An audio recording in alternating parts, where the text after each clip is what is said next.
সুপ্রিয় শিক্ষার্থীবৃন্দ, তোমাদের অনেক অনেক প্রীতি ও শুভেচ্ছা জানাচ্ছি। আমি মোহাম্মদ মোফাজ্জল হোসেন, সহকারী শিক্ষক, সৃষ্টি central school and college, Rajshahi. প্রাণপ্রিয় শিক্ষার্থীবৃন্দ, আশা করছি তোমরা সকলেই সৃষ্টিকর্তার অশেষ কৃপায় পরিবারের সকল সদস্যকে নিয়ে ভালো রয়েছে, আলহামদুলিল্লাহ। বর্তমান এই দুর্যোগপূর্ণ পরিস্থিতিতে মহান সৃষ্টিকর্তা আমাদের ভালো রেখেছে, সুস্থ রেখেছে, তার জন্য হাজার হাজার শুকরিয়া জ্ঞাপন করছি। তোমরা যেখানেই থাকো ভালো থাকো। প্রিয় শিক্ষার্থীবৃন্দ, তোমরা জানো যে আমি গত ক্লাসগুলো তোমাদের যে সবথেকে জটিল যে অধ্যায়, দশম অধ্যায়ের অঙ্কগুলো নিয়ে আলোচনা করছিলাম। তো পুরো অঙ্কগুলোই আমি কিন্তু একের পর এক করে শেষ করেছি। তোমাদের কতটুকু উপকার হয়েছে সেটা তোমরাই ভালো জানো। যদি কোনো প্রশ্ন থাকে তবে আমার কাছ থেকে অবশ্যই জেনে নিতে পারো। আজকে যে ক্লাসটা তোমাদের সামনে আমি নিব সেটা খুবই ইম্পর্টেন্ট একটা ক্লাস। অর্থাৎ দেখা যাচ্ছে অঙ্ক টোটালি শিখে ফেলেছো, তারপরেও ওভারঅল যে একটা কাজ করতে হয় সেটা হচ্ছে অঙ্কের যে ছক এবং ছকের কোথায় কি বসে, যদি এগুলো তুমি 50% থেকে 70%, 80% বসিয়ে আসতে পারো, তাও কিন্তু তুমি সেই অনুযায়ী নাম্বার পাবে। হিসাব বিজ্ঞানের যে আসলে টোটাল অঙ্কই করতে হবে সেরকম না। তো সব অঙ্ক যদি নাও পারে তাহলে অঙ্কের কিছুটা নাম্বার আমি পেতে চাই। এই জন্য কি করব, তো আজকের ক্লাসটা আমি এর উপরেই নিব যে আমি 100% নাম্বার না নিয়ে যদি আমি 50%, 60%, 70% নাম্বার পেতে চাই তাহলে কি করা যায়, এটার একটা উপায় রয়েছে। আমি চেষ্টা করব সেটাই শেখাতে। তাহলে উপায়টা হচ্ছে বিশদ বিবরণী আর আর্থিক অবস্থার বিবরণী যে অঙ্কগুলো ছক রয়েছে সেই ছকটা প্রথমে তোমাকে আঁকাতে হবে সুন্দর করে। তো ছকটা যদি আঁকাও তাহলে কিন্তু তোমার 1 মার্ক পেয়ে যাবা। তাহলে আমি প্রথমে ছকটা আঁকাই। দেখো, এই সাইড থেকে একটু আঁকানো শুরু করলাম। অবশ্যই স্কেল এবং পেন্সিল ব্যবহার করবে। বিবরণ টাকা টাকা টাকা দিয়ে 3টা কলাম দিবে। ওকে, তাহলে একটা হচ্ছে তোমার টাকা, টাকা এবং টাকা। তাহলে আমি বললাম যে কোটা অঙ্ক না করিয়ে কি করে আসলে তোমার নাম্বার একটু হলেও এই অধ্যায়গুলো থেকে পাওয়া যায় সেটা চেষ্টা করব। এটার উদ্দেশ্য হচ্ছে একটাই, যে অনেক স্টুডেন্ট কিন্তু এই অঙ্কগুলো ছেড়েই দেয় যে জটিল অঙ্ক করব না। কিন্তু তোমরা সকলে জানো যে অধ্যায়ের অঙ্কগুলো কিন্তু ক বিভাগে বাধ্যতামূলক আকারে থাকে, সুতরাং করতে হয়। তাহলে এটাকে আমরা বিশদায় বিবরণী বলছি। ধরো একটা অঙ্কের নাম অবশ্যই দেয়া থাকে, তাহলে রনি ট্রেডার্স দিয়ে দিলাম আমি। রনি ট্রেডার্স এর বিশদ আয় বিবরণী।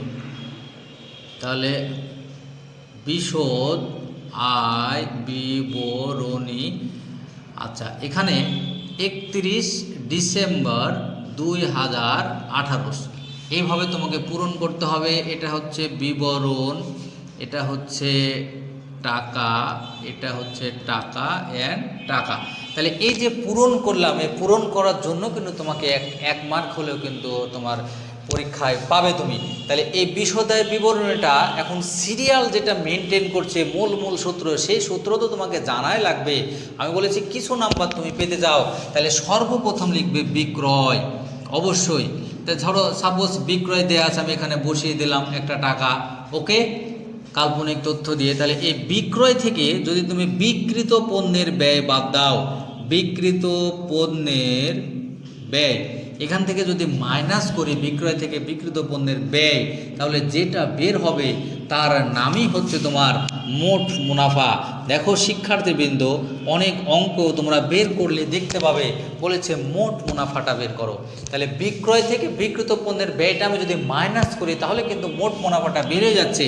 তাহলে অল্প অংশ করলেও কিন্তু তুমি নাম্বারটা পাচ্ছ। এই উদ্দেশ্য নিয়ে আজকের এই ক্লাসটা নেওয়া হচ্ছে। তাহলে বিক্রয় থেকে বিক্রিত পণ্যের ব্যয় বাদ দেব। এরপরে আমরা দেখো বলেছি বিশদায় বিবরণী, এখান থেকে মাইনাস করব হচ্ছে পরিচালন ব্যয়। যতগুলো পরিচালন ব্যয় আছে সব ব্যয়গুলোকে মাইনাস করব।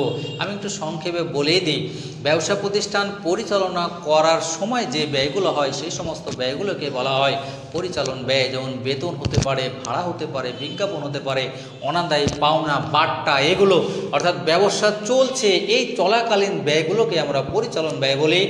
তবে একটু কথা খেয়াল রাখবে যে পণ্য ক্রয় করে আনার পথে যে ব্যয়গুলো হয় সেই ব্যয়গুলোকে পরিচালন ব্যয় না বলে সেগুলোকে প্রত্যক্ষ ব্যয় বলে। যেমন ক্রয় পরিবহন হতে পারে, জাহাজ ভাড়া হতে পারে, আমদানি শুল্ক হতে পারে, ডক চার্জ হতে পারে, এগুলো সব রাস্তায় খরচ হয়। রাস্তায় পণ্য ক্রয় করে ব্যবসায় আনার পর থেকে যে ব্যয়গুলো হয় সেই ব্যয়গুলোকে বলা হচ্ছে পরিচালন ব্যয়। তাহলে পরিচালন ব্যয়গুলো মাইনাস করব। তাহলে ধরে নিলাম একটা পরিচালন ব্যয় আমার হয়েছে, এই পরিচালন ব্যয় মাইনাস করার পরে যে অ্যান্সারটা বের হয় তার নাম হচ্ছে পরিচালন মুনাফা। পরিচালন মুনাফা, ওকে, পরিচালন মুনাফা। তাহলে এটা একটা উত্তর বের হলো আমার, এটা একটা উত্তর বের হলো। এগুলোই কিন্তু পরীক্ষাতে চাই। দেখা যাচ্ছে মোট মুনাফা দেয়া আছে, পরিচালন মুনাফা বের করো। তাহলে কি করবে, মোট মুনাফা থেকে পরিচালন ব্যয়গুলো বাদ দিলেই কিন্তু তোমার পরিচালন মুনাফা হয়ে যাবে। আবার এমনও বলতে পারে যে উদ্দীপক থেকে পরিচালন মুনাফা বন্ধ নির্ণয় করো। তাহলে কি করবে, বিক্রয় থেকে এই পর্যন্ত করতে হবে। এভাবে কিন্তু পার্ট পার্ট করে চাই, গোটা অঙ্ক একসাথে চাই না, অনেক সময় সাপেক্ষ বিষয়, সেই কারণেই। তাহলে পরিচালন ব্যয়গুলো মাইনাস করব, তারপরে এখান থেকে কী করব, আর দুইটা জিনিস আছে অবশ্যই তোমরা জানো, অন্যান্য ব্যয় এবং অন্যান্য আয়। এগুলো সম্পর্কে যেহেতু অঙ্কগুলো করিয়েছিলাম সেগুলো বলেছিলাম। তাহলে অন্যান্য আয় যোগ এবং অন্যান্য ব্যয়গুলো আমরা যদি মাইনাস করে দিই তাহলে অঙ্কটা হয়ে যাবে। তাহলে এখান থেকে যোগ করব অন্যান্য আয় যোগ অন্যান্য আয়। তাহলে কোন আয়গুলোকে অন্যান্য আয় বলে সেটা একটু তোমার জানার বিষয়। তাহলে দেখো, যে আয়গুলো ব্যবসা থাকলেও হয় না থাকলেও হয় সে সমস্ত আয়গুলোকে অন্যান্য আয় বলে। তোমাদের বইতে কিন্তু ছকের মধ্যে উল্লেখ করা আছে এই সমস্ত আয়গুলোকে অন্যান্য আয় বলে। আমি নিজের ভাষায় বললাম যে আয়গুলো ব্যবসা চললেও হয় না চললেও হয় সে সমস্ত আয়গুলোকে বলা হয় অন্যান্য আয়। যেমন দেখো, তুমি ব্যাংকে টাকা জমা রেখেছো, ব্যাংকে থেকে যে সুদটা পাচ্ছ সেগুলোকে বলা হয় অন্যান্য আয়। আবার তুমি কোথাও টাকা খাটিয়েছো, বিনিয়োগ করেছো, সেই সুদটা তুমি পাবে, এটাকে বলা হয় অন্যান্য আয়। অর্থাৎ ব্যবসা বন্ধ থাকলেও যে আয়গুলো তোমার কাছে আছে সেগুলো হচ্ছে অন্যান্য আয়। এরপরে এখান থেকে মাইনাস করব হচ্ছে অন্যান্য ব্যয়। অন্যান্য ব্যয়, তাহলে অন্যান্য আয়ের জন্য যে কথা বললাম অন্যান্য ব্যয়ের জন্য সেম কথাটাই মনে রাখতে হবে। ব্যবসা থাকলেও না থাকলেও যে ব্যয়গুলো হয় সেগুলোকে বলা হয় অন্যান্য ব্যয়। যেমন ব্যাংক থেকে তুমি লোন নিয়েছো, এটা যদি ব্যবসা বন্ধ হয়েই যায় তারপরেও কিন্তু তোমাকে লোনের যে টাকা রয়েছে, সুদ রয়েছে, সেই সুদটা তোমাকে পরিশোধ করতে হবে, এগুলোকে বলা হচ্ছে অন্যান্য ব্যয়। তাহলে এই অন্যান্য ব্যয়গুলোকে আমরা যদি মাইনাস করে দিই তাহলে যেটা বের হবে তার নামই হচ্ছে তোমার নিট মুনাফা। তাহলে প্রিয় শিক্ষার্থীবৃন্দ দেখো, এই যে আমি এগুলো বক্সের মধ্যে রাখছি, এটা একটা পুরো বিশদ আয় বিবরণী।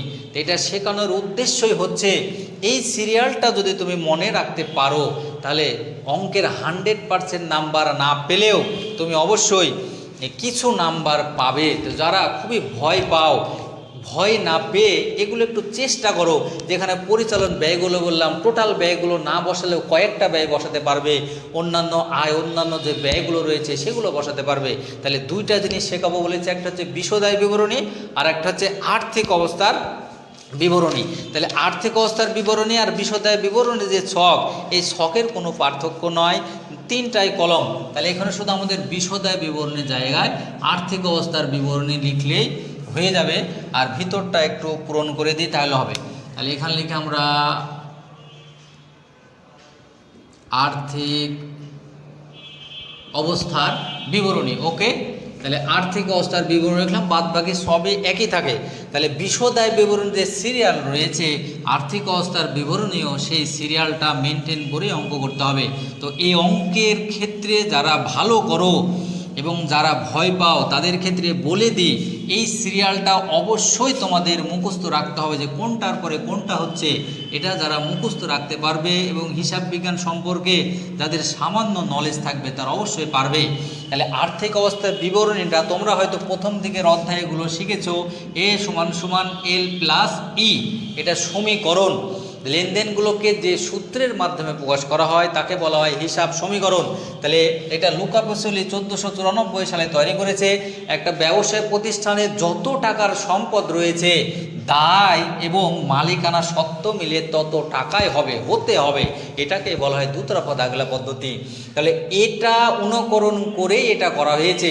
তুমি অঙ্কটা করার পরে প্রথমে সম্পদগুলো লিখবে, তারপরে দায় আর মালিকানা সত্ত্ব লিখলে যত টাকার সম্পদ হয়েছে দায় এবং মালিকানা সত্ত্ব মিলে তত টাকাই হতেই হবে। যদি তুমি এর হিসাবটা সঠিকভাবে করতে পারো, তবে ব্যতিক্রম ধর্মী কিছু নিয়মও আছে, অনেক ক্ষেত্রে না মিলতেও পারে, সেটা উপর লেভেলে যখন যাবে তখন তোমরা শিখতে পারবে।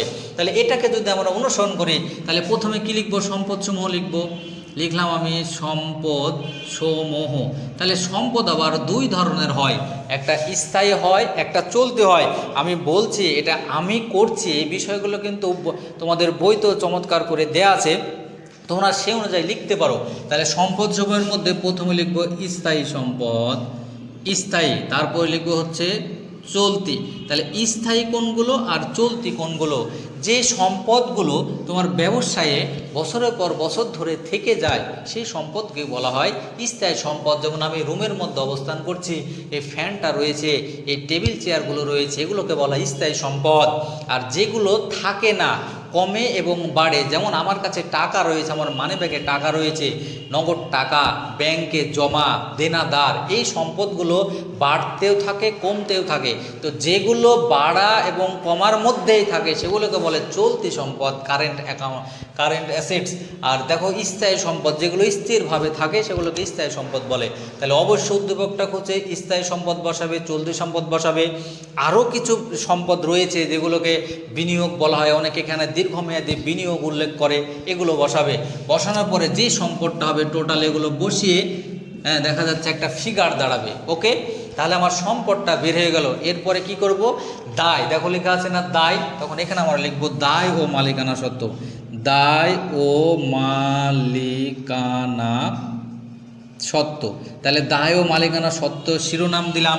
তাহলে ইকুইটি হচ্ছে বাংলা মালিকানা সত্ত্ব, এর মধ্যেও আয় ব্যয় এবং মালিকানা সত্ত্ব মূলধন থাকে। তাহলে এখানে দায় ও মালিকানা সত্ত্ব, তা আমাদের কিন্তু সম্পদটা বের হয়ে যাবে এইভাবে।